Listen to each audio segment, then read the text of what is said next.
Good morning students. तो जैसा कि अपन ने लास्ट क्लास में शुरू किया था एसपीएम सेट बी, जिसका नाम था strategic cost and performance management. तो उसके अंदर अपन ने देखा था सेट बी में अपन को तीन तरीके से कैटेगराइज करा गया। अपन ने एक तो अपन को पढ़ने थ्योरी चैप्टर और एक अपन को पढ़ने प्रैक्टिकल चैप्टर, और कुछ चैप्टर ऐसे होंगे जिसमें थ्योरी भी पढ़नी है और प्रैक्टिकल भी पढ़नी है। तो उसी में अपन आज शुरू करते हैं। चैप्टर नंबर 2 से अपन शुरू करते हैं, जिसका नाम है मॉडर्न बिजनेस एनवायरनमेंट। ठीक है, तो ये चैप्टर थ्योरी भी इसमें है और प्रैक्टिकल भी मैं आपको बताऊंगा। ठीक है, तो ये अपन को उस पॉइंट ऑफ व्यू से पढ़ना है, ताकि मैंने आपको पहले ही बता दिया कि इसमें अपन थ्योरी भी पढ़ने वाले हैं और प्रैक्टिकल भी पढ़ने वाले हैं। तो ये रहा अपनी बुक का चैप्टर नंबर 2 है, जिसका नाम है मॉडर्न बिजनेस एनवायरनमेंट।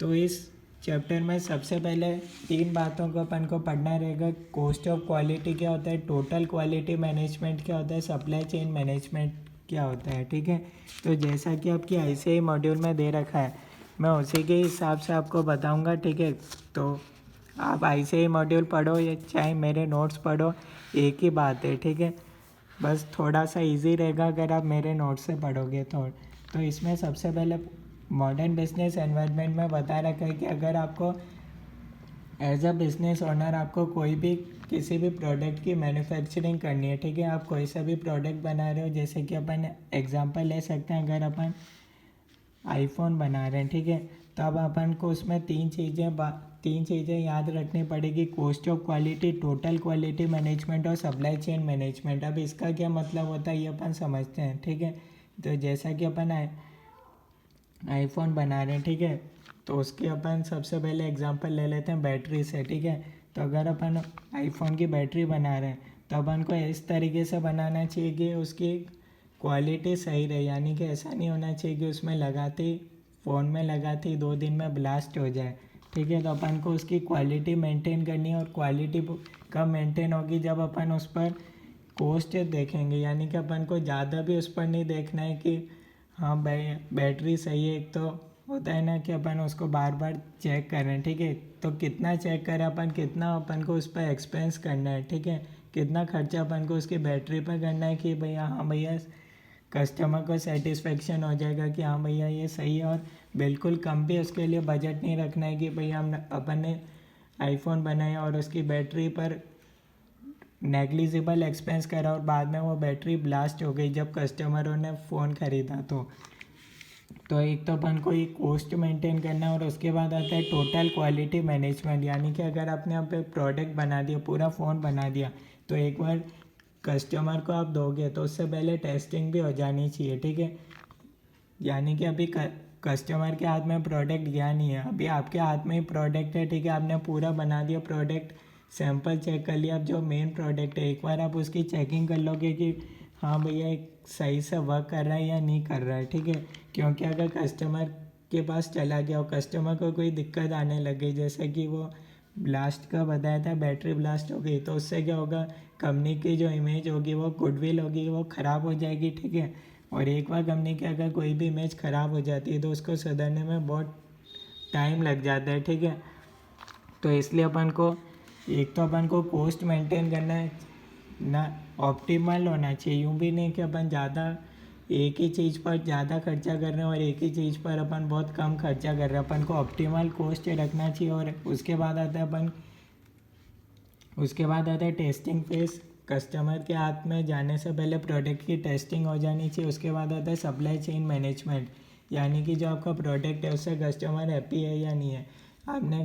अगर आपने आईफोन ख़रीदा हो तो आप उसका अनबॉक्सिंग का वीडियो देख सकते हैं कि उसमें जिस तरीके से वाइट लेबल लगा होता है। ठीक है, तो जब भी कस्टमर नया आईफोन ख़रीदता है तो उसमें कस्टमर को अलग ही सेटिस्फेक्शन मिलता है। तो इसको बोलते हैं अपन सप्लाई चेन मैनेजमेंट। उसके बाद अपन अब इसको डिटेल में पढ़ने वाले हैं। आज सबसे पहले अपन शुरू कर रहे हैं कॉस्ट ऑफ क्वालिटी के साथ। तो इसमें सबसे पहला पॉइंट लिखा हुआ है क्वालिटी कम्स विथ कॉस्ट। जैसे कि हाई क्वालिटी के लिए आपको हाई कॉस्ट लगेगी। इसका अपन एक और एग्जांपल ले सकते हैं कार का। ठीक है, अगर आपने एक नई कार खरीदी तो उसका ईयर 1 में मेंटेनेंस एक्सपेंस आना चाहिए था। ठीक है, 5000 का आ रहा था, पर आपने कार की सर्विस नहीं करवाई। ठीक है, ये 5000 आपने खर्च नहीं करे, तो ईयर 2 में क्या होगा, ईयर 2 में आपको ज़्यादा एक्सपेंस देना पड़ेगा सेम कार के लिए, मेंटेनेंस के लिए 8,000 देना पड़ेगा। और अगर ईयर 2 में भी आपने कार की सर्विस नहीं करवाई तो ईयर 3 में आपको 12,000 यानी कि उससे भी ज़्यादा आपका अमाउंट ड्यू हो जाएगा, ठीक है। और हो सकता है कि आपकी एक्चुअल कॉस्ट जो नॉर्मल जो मेंटेनेंस कॉस्ट थी उससे ज़्यादा हो सकती है, ठीक है। तो इसमें लिख रखा है क्वालिटी कम्स विद कॉस्ट, यानी कि हाई क्वालिटी के लिए हाई कॉस्ट लगेगा, ठीक है। तो अगर आपने समय पे मेंटेनेंस नहीं करवाई, ठीक है, इस समय तो आपका कम लगता मेंटेनेंस का कॉस्ट, पर अगर आपने इस कॉस्ट को बचाना चाहा, ठीक है, जैसा कि मैंने आपको बताया था, इधर आपने बैटरी पर ज़्यादा भी एक्सपेंस खर्च नहीं करना है और बहुत कम भी खर्च नहीं करना है, ठीक है। उसके बाद अपने पास आता है कॉस्ट ऑफ क्वालिटी में, यानी कि कॉस्ट ऑफ गुड क्वालिटी। इसका क्या मतलब है? Pre production. और एक दे रखा है cost of bad quality post production, ठीक है। यानी कि अगर कॉस्ट ऑफ गुड क्वालिटी ज़्यादा होगी तो cost of bad quality automatic कम हो जाएगी। इसका एग्जांपल मैंने आपको बताया था, जैसे कि बैटरी।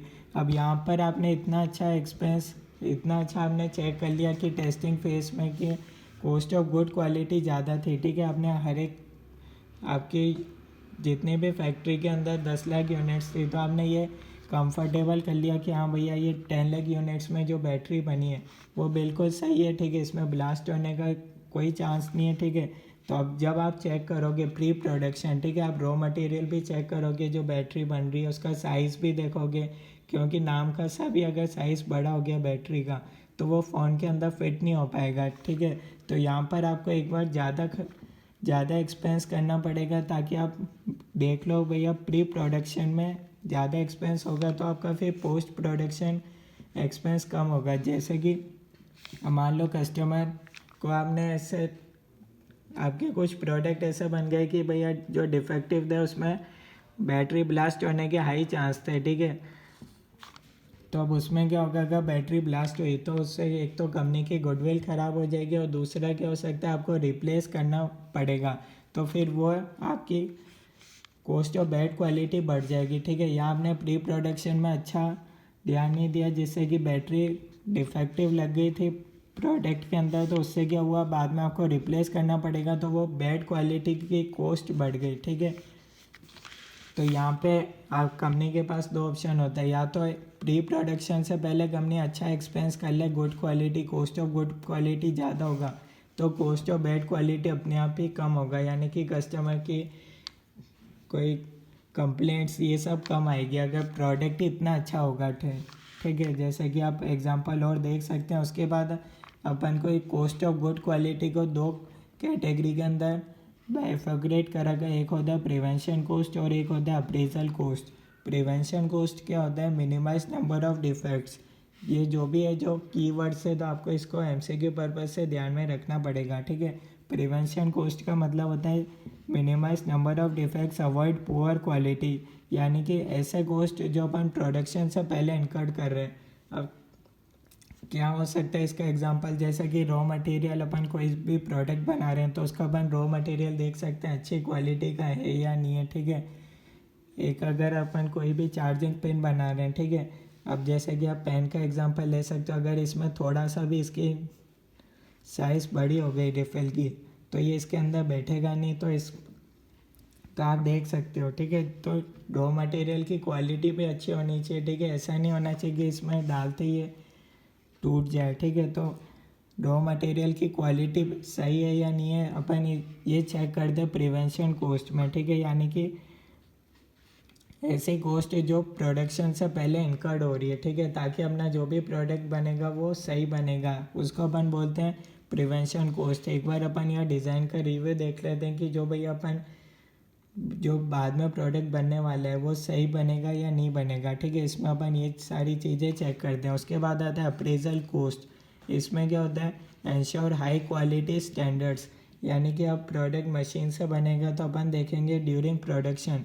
एक बार अपन मान लो अपन को 10 लाख यूनिट्स मशीन से प्रोड्यूस करनी है तो अपन एक बार में ऑर्डर नहीं दे देंगे मशीन में, पहले अपन एक प्रोडक्ट देखेंगे मशीन में, उसका सैंपल चेक करेंगे, जो सैंपल प्रोडक्ट बना मशीन से बन गया प्रोडक्ट तो बन गया, अब अपन देखेंगे वो प्रोडक्ट सही है या नहीं है, ठीक है, एज अ सैम्पल बेसिस। अगर अपन को 10 लाख यूनिट्स बनानी थी तो अपन पहले एक सैम्पल बेसिस पर चेक करेंगे जो अपना प्रोडक्ट बनाए वो वाकई में सही बनाए या नहीं बनाए, तो यहाँ अपन इंस्पेक्शन करते हैं। उसके बाद आता है कॉस्ट ऑफ बैड क्वालिटी में, इसको अपन को दो तरीके से बाइफर्ग्रेट करा गया, एक है इंटरनल फेलियर कॉस्ट और एक होता है external failure cost. Internal failure cost कब होता है? Defect discovered before delivery to customer. अब प्रोडक्ट तो बन चुका है, ठीक है, पर कस्टमर के जाने से पहले ही आपको पता चल गया कि इस प्रोडक्ट के अंदर कोई भी खराबी है, ठीक है, किसी भी चीज़ को लेकर खराबी हो सकती है प्रोडक्ट में, पर वो अभी डिफेक्ट कस्टमर को पता नहीं चला है, ठीक है। इसका एग्जांपल हो सकता है जैसे कि रीडिज़ाइन करने के लिए फिर जो आपको वापस से कॉस्ट लगेगा तो वो हो जाएगा बैड क्वालिटी के अंदर, क्योंकि एक बार प्रोडक्ट तो बन चुका है, ठीक है, प्रोडक्ट तो इधर बन चुका है अप्रेजल कॉस्ट में। अब उसके बाद जब बनेगा उसके प्रोडक्ट बन गया, अब उसके अंदर आपको प्रोडक्ट बनने के बाद अगर आपको पता चल रहा है कि इसके अंदर कोई डिफेक्ट रह गया और अभी ये डिफ़ेक्ट कस्टमर को पता नहीं है, तब आपको उस डिफ़ेक्ट को सही करना पड़ेगा, रीडिज़ाइन करना पड़ेगा, तो इसको बोलते हैं इंटरनल फेलियर कॉस्ट। और एक्सटर्नल फेलियर कॉस्ट क्या होता है? डिफेक्ट डिस्कवर्ड बाय कस्टमर, यानी कि आपको पता ही नहीं चला और ये प्रोडक्ट कस्टमर के हाथों में जा चुका और कस्टमर ने उस डिफेक्ट को आइडेंटिफाई करा है। तो इसमें क्या होता है, कौन से एक्सपेंस होते हैं कंपनी के लिए, जैसे कि प्रोडक्ट से रिलेटेड कंप्लेंट्स, गारंटी, आपने सुना होगा कि ये प्रोडक्ट की इतने 6 महीने की गारंटी है, तो जो 6 महीने के अंदर गारंटी के अंदर कंपनी के पास वापस वो प्रोडक्ट आते हैं तो कंपनी उसको फ्री ऑफ कॉस्ट में जनरली उसको डिफेक्ट को सही करके देती है, तो कंपनी के लिए वो तो एक्सपेंस है ना, तो उसको अपन बोलते हैं एक्सटर्नल फेलियर कॉस्ट। उसके बाद नोट लिख रखा है resultant savings are greater than cost of improving quality. हाँ, अगर आप यहाँ पर ही अच्छा प्री प्रोडक्शन में ही अगर आप सब देख लोगे कि हाँ भैया ये बिल्कुल डिज़ाइन रिव्यू देख लोगे, पैकेज इंस्पेक्शन, यहीं अगर आप अच्छा एक्सपेंस इनकर्ड कर लोगे तो आपको bad quality, cost of bad quality अपने आप ही कम मिलेगा, कस्टमर से कंप्लेंट्स भी कम मिलेगा, ठीक है, क्योंकि आपने प्री प्रोडक्शन से पहले आपने सारी चीज़ की चेकिंग कर ली थी, ठीक है, तो उससे जो सेविंग्स होगी वो ज़्यादा होगी, ठीक है। Than cost of improving quality, अब अगर आपने यहाँ ध्यान ही नहीं दिया और कुछ भी प्रोडक्ट के अंदर डिफेक्ट रह गया और बाद में या तो प्रोडक्ट बनने के बाद या फिर कस्टमर के जाने के बाद डिफेक्ट पता चला, तो फिर आपको उसको रिप्लेस करके देना पड़ेगा, तो जो रिप्लेस करने में जो टाइम जाएगा, मनी जाएगा, ठीक है, तो वो उसमें आप कंपनी का बहुत ज़्यादा एक्सपेंस हो जाएगा। तो ये उस पॉइंट ऑफ व्यू से ये लाइन लिख रखी, note the best approach to calculate C O Q यानी कि cost of quality as percentage of total cost. अब अपन को यहाँ ज़्यादा भी एक्सपेंस इनकर नहीं करना है और जैसे कि अब ये 4 जगह है, ठीक है, तो चारों जगह में अपन को कितना एक्सपेंस करना है, यूँ भी नहीं कि अपन कंपनी का बहुत ज़्यादा पैसा यहाँ पर खर्च कर दें, ठीक है, तो ऐसा भी नहीं होना चाहिए, एक ऑप्टिमल होना चाहिए कॉस्ट ऑफ क्वालिटी। हाँ, अगर 10 लाख यूनिट्स प्रोड्यूस हो रही है तो उसमें 10 यूनिट्स डिफेक्टिव है तो वो अगर नॉर्मल हो सकता है, ठीक है, ऐसा नहीं कि बिल्कुल जीरो होना चाहिए आपका एक्सटर्नल फेलियर कॉस्ट और इंटरनल फेलियर कॉस्ट, एक ऑप्टिमल रेशियो के अंदर होना चाहिए, ठीक है। तो हर कंपनी के हिसाब से अपना एक लिमिट होना चाहिए, ठीक है, आपको जो आपकी लिमिट है उससे ज़्यादा भी आपको स्पेंड नहीं करना है, एक्सेस भी नहीं होना चाहिए एक्सपेंडिचर, ठीक है। ऑप्टिमल कॉस्ट ऑफ क्वालिटी आपको कैसे पता चलेगा यहाँ कितना खर्चा करना है, तो एक तो आप पास्ट डेटा से आप देख सकते हो कि भैया लास्ट ईयर के अंदर कितना एक्सटर्नल फेलियर कॉस्ट हुआ, यानी कि जो कस्टमर को आपने प्रोडक्ट दिया था उसको कस्टमर ने कोई वारंटी के अंदर कोई प्रोडक्ट वापस आया क्या, कस्टमर ने कोई कंप्लेंट्स बताई है क्या, तो अगर बहुत ज़्यादा कस्टमर से कंप्लेंट्स आई है तो फिर यहाँ आपको खर्चा बढ़ाना पड़ेगा, और अगर ये नॉर्मल है तो फिर जो चल रहा है आप उसी रेशो में चलते रहेगा तो भी सही है। उसके बाद आता है नेक्स्ट टॉपिक आता है steps of application of PF model. तो पीएफ क्या होता है? Prevention, appraisal and failure cost, ठीक है। तो अब इसको एलोकेट करना है क्वालिटी कंट्रोल के बेसिस पर, यानी कि अगर अगर आपको ये पहचानना है कि भैया ये वही जो मैंने बताया उसी हिसाब से, यानी कि अगर आपके जो भी प्रोडक्ट है उस सबसे पहले आपको देखना पड़ेगा नंबर ऑफ़ फेलियर्स कितना है, ठीक है। उसके बाद आपको क्वांटिफाई करना पड़ेगा डेटा, ठीक है, यहाँ आपका ज़्यादा दिक्कत आती है, ठीक है, यहाँ आपका ज़्यादा डिफेक्ट आधा प्रोडक्ट के अंदर किस जगह कंपनी का प्रोडक्ट का डिफेक्ट सबसे ज़्यादा है, ठीक है, वो आपको नंबर्स इकट्ठे करने पड़ेंगे, ठीक है। तो इसमें बता रखा है इसको आपको यूज़ कैसे करना है इस चीज़ को, ठीक है। तो सबसे पहले तो आपको देखना है प्रोडक्ट में टोटल फेलियर्स कितने हो रहे हैं। उसके बाद आपको देखना है क्वान्टिफाइड डेटा, जो फेलियर हो रहे हैं वो किस जगह ज़्यादा हो रहे हैं, ठीक है, इसको एलोकेट करना है, ठीक है। उसके बाद आपको 4 डेटा, ठीक है, इनमें से कैटेगराइज करना है, जैसे कि यहाँ कितने डिफेक्ट्स इनकर्ड हुए, 10 लाख यूनिट्स प्रोड्यूस हुए, तो उसमें से सबसे पहले आपको देखना है कि कंपनी के लिए कौन सा, इसको एक तरीके से आप बोल सकते हो, उस कंपनी के लिए कौन सा स्ट्रेंथ पॉइंट है, कौन सा वीकनेस पॉइंट है, ठीक है। उसके बेसिस पर रीअलोकेट करके आप इवेल्युएट कर सकते हैं, ठीक है।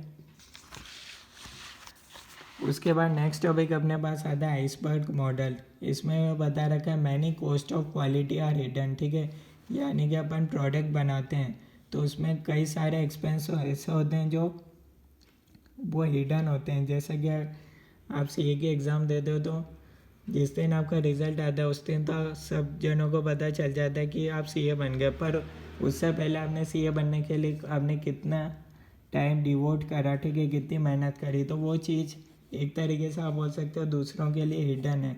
तो ऐसे ही जब भी प्रोडक्ट बनता है तो काफ़ी सारी चीज़ें हिडन होती है, जैसे कि टाइम विद डिससेटिस्फाइड कस्टमर, कोई एरर आ गई, बिलिंग में कोई दिक्कत आ गई, इसको अपन और बुक में से रीड कर सकते हैं, ठीक है।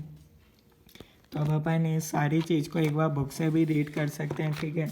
तो सबसे पहले आपकी बुक में दे रखा है पेज नंबर 2.2 पे दे रखा है मॉडर्न बिजनेस एनवायरनमेंट। इसमें यही बता रखा है during the past 2 decades the business environment in many sectors have been characterized by rapid changes.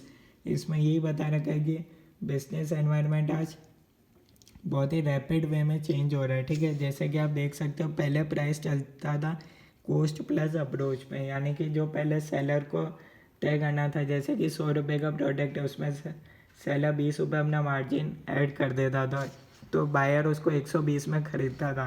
पर आजकल ऐसा नहीं चलता, आजकल कॉम्पिटिटिव बेसिस पर प्राइस आपको प्रोडक्ट की डिटरमाइन करनी पड़ती है, ठीक है, क्योंकि आप जो प्रोडक्ट बेच रहे हो वो दूसरे जने भी बेच रहे होंगे, ऐसा माना जाता है। उसके बाद आता है रेस्पॉन्स टाइम, ठीक है, आपने कोई प्रोडक्ट खरीदा वो कस्टमर को कितने दिन के अंदर मिलेगा, उसको अपन बोलते हैं रेस्पॉन्स टाइम। पहले इसको सप्लायर डिटरमाइन करता था कि भैया कस्टमर की कितने दिन के अंदर हाथों में मिलेगा। आजकल क्या होना चाहिए, अमेज़ोन पे जस्ट इन टाइम चलता है, जैसे कि आपने आज प्रोडक्ट ऑर्डर करा तो 2 दिन के अंदर तो आपको हाथ के अंदर आपके हाथ में मिल जाता है वो प्रोडक्ट। तो ये पहले ऐसा होता था, आजकल ऐसा होता है, आप इसको यूँ समझ सकते हो। उसके बाद आता है क्वालिटी। पहले जो भैया सेलर देता था वही क्वालिटी आपको जो एक अज्यूम करते थे, जो सेलर ने जैसा दे दिया प्रोडक्ट वैसे ही आपको चलाना पड़ता था। आजकल क्या होता है, better than expectations of customer, यानी कि कस्टमर को वो सेटिस्फेक्शन मिलना चाहिए उस प्रोडक्ट को ख़रीदने से, तभी वो अगली बार ख़रीदेगा उस प्रोडक्ट को। अदरवाइज़ अगली बार आपका प्रोडक्ट की जगह दूसरी कंपनी का प्रोडक्ट भी वो यूज़ करने लग जाएगा। तो आज की तारीख में आप सेलर का मार्केट नहीं, या बायर्स का मार्केट है, ठीक है। ऐसा क्यों हुआ, क्योंकि ग्लोबलाइजेशन हो गया, ठीक है। अगर आज फ़ोन एक कंपनी बनाती, पहले फ़ोन एक कंपनी बनाती थी तो आज 10 कंपनी मार्केट के अंदर है, ठीक है। कंपटीशन बढ़ गया, एक्सेस कैपेसिटीज एंड प्रोडक्शन, ठीक है। आज अगर आप चाइना का एग्जांपल देखो तो वहाँ हर एक चीज़ जो बनती है वो लार्ज नंबर ऑफ वॉल्यूम्स के अंदर बनती है, ठीक है। नए मैनेजरियल मेथड्स आ गए, ठीक है, गूगल भी आया, तो ऐसा नहीं कि वो उसका एनवायरनमेंट बिजनेस एनवायरनमेंट चेंज नहीं हुआ। उसके बाद आर्टिफिशियल इंटेलिजेंस आ गया, उसके लिए भी availability and accessibility of data and knowledge. आज कस्टमर को पता है कि कस्टमर जो भी चीज़ खरीदने जा रहा है उसके वो दूसरी